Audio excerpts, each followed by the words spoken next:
emails are damaging. There's more and more evidence in a field called technostress, where the email culture, the 724 culture, people sending you emails on a Friday night, at the weekend, while you're on holiday from the work environment, is causing people a lot of stress because it's interfering with their private life. And we don't have any guidance, any constraints on it, unlike the French law, which was passed a year ago, which says no manager can send an email out of office hours to their staff. That means at night, weekends, or when they're on holiday. And that is really important. That's another characteristic. That's a new form. That's a new lack of well-being factor. It would be remiss of me not to talk about emails.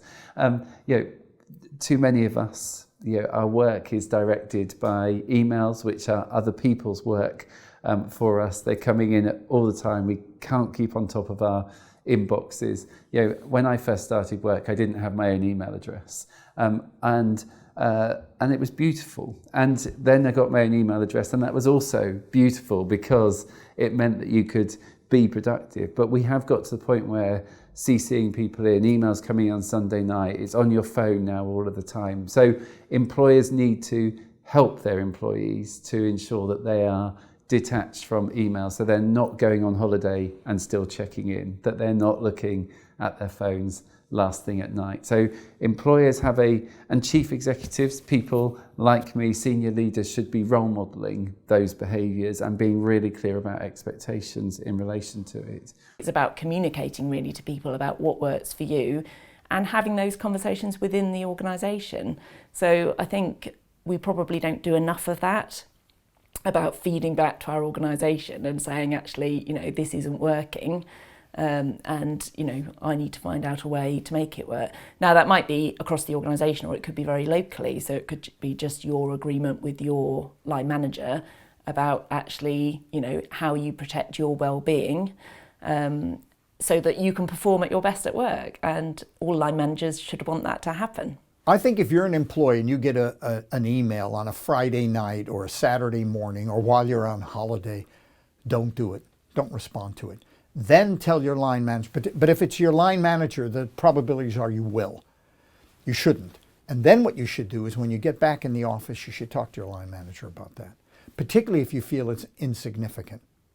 If it's something really serious, email, the building's burning down, can you come back and, that's a different matter.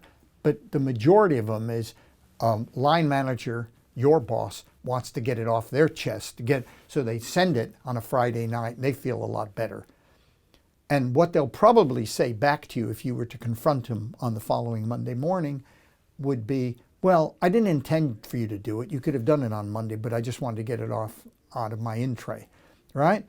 And what that manager should have done is not done that.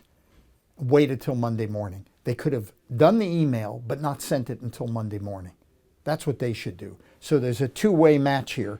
You should feed back to them that this is inappropriate and it's damaging your family life. Let them know. Stephen Covey, who's obviously a very well-known author, and I'm sure a lot of people have read his book, he has a very simple 4-box model.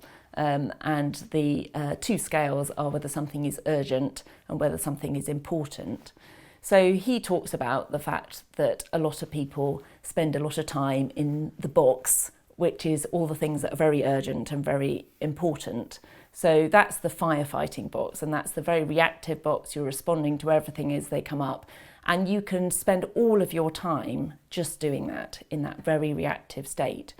So the problem with that is the more time you spend in that state, the bigger that box tends to get. So, give a busy person a job to do, because actually you're very busy and you're doing everything and you're keeping up and you're really responsive to people and they love it. So of course they're going to ask you to do more. That's what happens. It kind of feeds the beast. So the other quadrants, I won't go through them all, but the main one where it's helpful to actually spend some time is in the box that's things are important, but they're not urgent. And they're important because they're about strategy and they're about planning and they're about kind of being really clear about actually what is important to do and what isn't important to do. And it's putting those systems in place so that actually you can start to reduce that reactivity, because you'll know what you need to respond to and what you don't. Or perhaps you'll know what you can delegate or what you need to do yourself. It's just taking that time to kind of recognise that sometimes, although it could be slightly painful, you need to carve out the time to do that, stepping back, taking that kind of bigger picture view so that you can reduce the amount of reactive time that's getting eaten up, really.